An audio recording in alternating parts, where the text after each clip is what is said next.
Hey everyone, this is a special episode of Podcast Valley Sunday. It's kind of a short one, but it's a good one, trust me. A couple months ago, I was lucky enough to chat with Micky Dolenz. It was a quick little Zoom session, but it was awesome.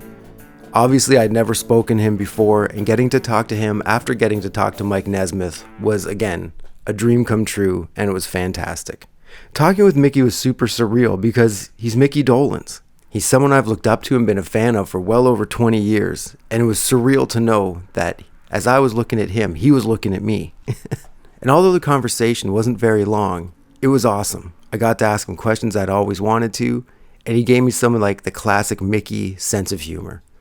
So, without further ado, sit back and listen to my conversation with Micky Dolenz. I hope you dig it as much as I did, which is impossible. Where are you? Oh, I'm in Canada. I'm up by Niagara Falls. Oh, wow. Yeah. Cool. Yeah, where are you right now? Los Angeles. How is it down there? It's a pretty lousy day. It's like 75, clear and sunny. Oh, it's like here. It's about -10 and slushy and cold. We're living the same. Yeah, but we got earthquakes. Exactly. Yeah, you take give and take, I guess. Touch wood, yeah. What do you do, Chris? I work in video. I've done a couple documentaries and like some stop motion stuff and music videos and all kinds of that kind of thing. Oh, very cool. Yeah, it's all right. And what city? I'm in Welland. It's a small town.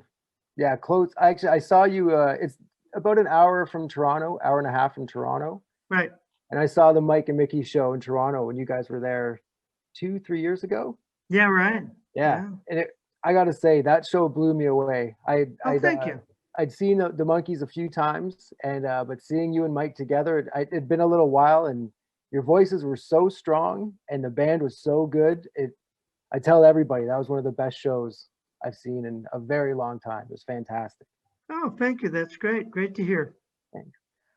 One thing I've always wanted to ask you this, because you're one of the only people in the world that this could occur to. But what was it like when you auditioned for the Monkees, right? You're an actor going in for an acting gig. You got on the show. You're like, oh, hopefully this leads to something. Do this a couple years, see where this goes. But then you became like an overnight rock star that then changed the whole course of your life. Like you've been a Monkee your whole life and been in popular bands and done all this stuff. You hit records, videos, the show, the movies. Like what was that like for an actor to go into that and then realize, oh, this is going in this direction? Well, let me qualify it a little bit by what you said, because it's not quite accurate. Yes, I was an actor, but I had also been in a couple of rock and roll cover bands by that time. One was called Micky and the One-Nighters. Yep. And another one was The Missing Links.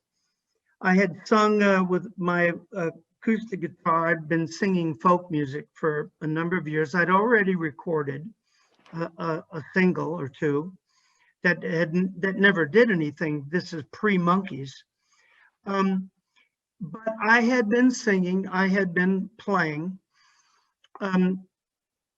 So I approached it, as an actor, but I also, right from the get-go, understood that this was about more than just being an actor. You had to be able to sing and play an instrument to get through the auditions. So it was very clear that this just wasn't an acting gig. And it was very clear from the beginning that it wasn't going to be a typical old school Hollywood production where they dubbed in people's voices and instruments and stuff like that. This was very clearly going to be a hybrid. Now, these days, it happens all the time. A show called Glee being one example, or a Smash or something, or Fame or something like that, where the people that are cast with all the tools, with all the skills. But that was quite unheard of in the mid 60s in Hollywood. So having said that, nothing can prepare you for what happened with the Monkees, obviously. But I had a taste of it. I don't know how much you know of my earlier career, but I grew up in a showbiz family. Yep. And my father was an actor, singer, entertainer, did musicals in movies.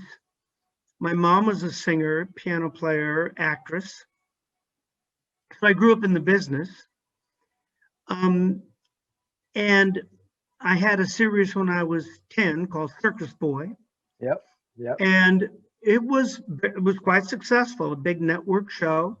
And I was in parades and I had fan clubs and I did meet and greets and I, had a taste of all of that. Nothing like what eventually happened with the Monkees, but enough that I was familiar. I was tempered a little bit. So when the feces hit the whirling blades, so to speak, during the Monkees, I was slightly prepared. I kind of had this little taste of it as a kid.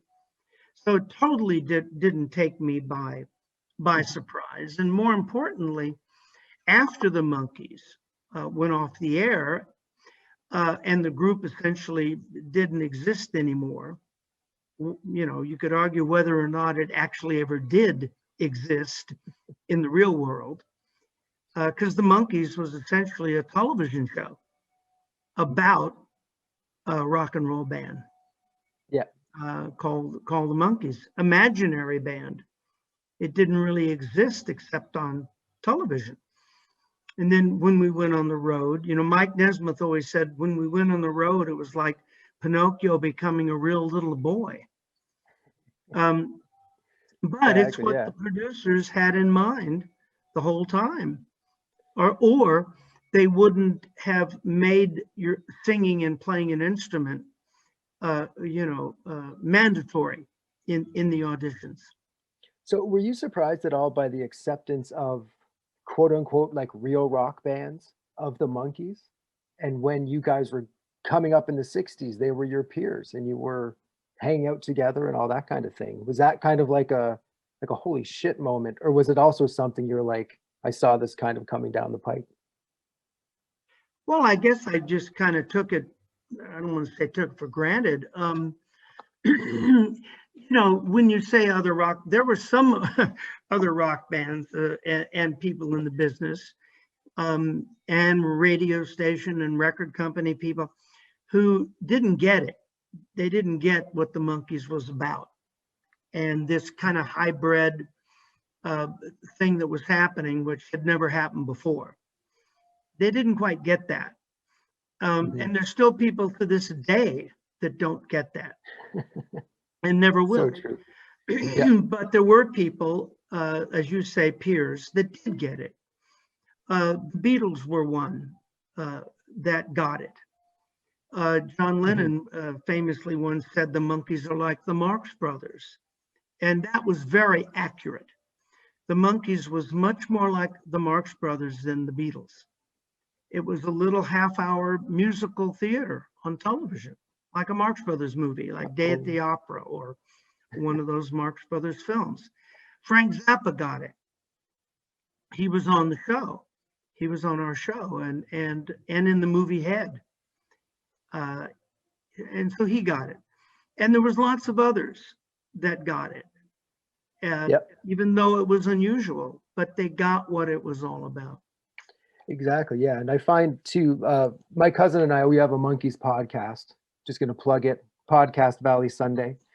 And that's the one thing. And we go back through each episode and break it down and talk about it and go the behind the scenes, that kind of thing. And the Marx Brothers comparison is probably the best comparison you could say about the show, because that's exactly what it is. It's a tongue-in-cheek, kind of like ahead of its time, obviously, but also had a foot in those classics that people could latch onto.